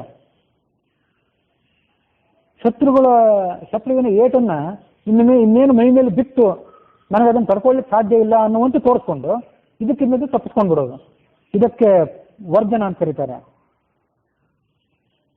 ಒಬ್ಬ ನಿಂತ್ಕೊಂಡಿದ್ದಾಗ ಇನ್ನೊಬ್ಬ ಆತನ ಸುತ್ತಲೂ ಓಡಾಡೋದಕ್ಕೆ ಪರಿಧಾವನ ಅಂತ ಕರೀತಾರೆ. ಶತ್ರುವಿನ ಮೇಲೆ ರಭಸದಿಂದ ಮುನ್ನುಗ್ಗಿ ಹೋಗೋದಕ್ಕೆ ಅಭಿದ್ರವಣ ಅಂತ ಕರೀತಾರೆ. ಬಗ್ಗಿಕೊಂಡು ಕಪ್ಪೆಯಂತೆ ಕುಪ್ಪಳಿಸ್ಕೊಂಡು ಹೋಗೋದಕ್ಕೆ ಆಪ್ಲಾವ ಅಂತ ಕರೀತಾರೆ. ಒಂದೇ ಸ್ಥಳದಲ್ಲಿ ನಿಂತ್ಕೊಂಡಿರೋದಕ್ಕೆ ಸಂಗ್ರಹ ಅವಸ್ಥಾನ ಅಂತ ಕರೀತಾರೆ. ಶತ್ರುವಿನ ಹತ್ತಿರಕ್ಕೆ ಹೋಗಿ ಇದ್ದಕ್ಕಿದ್ದಂತೆ ಹಿಂದೆ ಬರೋದಕ್ಕೆ ಪರಾವೃತ್ತ ಅಂತ ಕರೀತಾರೆ. ಕಾಲಿನಿಂದ ಶತ್ರುವನ್ನು ಒದೆಯೋದಕ್ಕೆ ಪ್ಲವನ ಅಂತ ಕರೀತಾರೆ. ಎದುರಾಳಿಯ ಎರಡೂ ತೋಳುಗಳನ್ನು ಹಿಡಿದುಕೊಂಡು ತನ್ನ ತೋಳುಗಳಿಂದ ಪ್ರಹಾರ ಮಾಡೋದಕ್ಕೆ ಉಪನ್ಯಾಸ ಅಂತ ಕರೀತಾರೆ. ಶತ್ರು ತನ್ನ ಕೈಯನ್ನು ಹಿಡಿಯಲಿಕ್ಕೆ ಬಂದಾಗ ತನ್ನ ಕೈಯನ್ನು ಆತನ ಕೈಗೆ ಸಿಗದಂತೆ ಮಾಡ್ಲಿಕ್ಕಾಗಿ ತನ್ನ ಕೈಗಳನ್ನು ಹಿಂದೆ ಕಟ್ಕೊಳ್ಳೋದಕ್ಕೆ ಅಪನ್ಯಸ್ತ ಅಂತ ಕರೀತಾರೆ. ಹೀಗೆ ಅವರು ನಾನಾ ರೀತಿಯಾಗಿ ಯುದ್ಧ ಮಾಡಿದರು. ಈ ಸಂದರ್ಭದಲ್ಲಿ ರಾವಣನಿಗೆ ಅನಿಸ್ತು, ಈ ಸುಗ್ರೀವನನ್ನ ಹೀಗೆ ಸಾಮಾನ್ಯವಾದ ಮಲ್ಲ ಯುದ್ಧದಿಂದ ಮನಸ್ಸಿಗೆ ಸಾಧ್ಯವಿಲ್ಲ, ಆತನ ಮೇಲೆ ಮಾಯಾಯುದ್ಧವನ್ನು ಮಾಡಬೇಕು ಅಂತ ರಾವಣನಿಗೆ ಅನಿಸಿತು.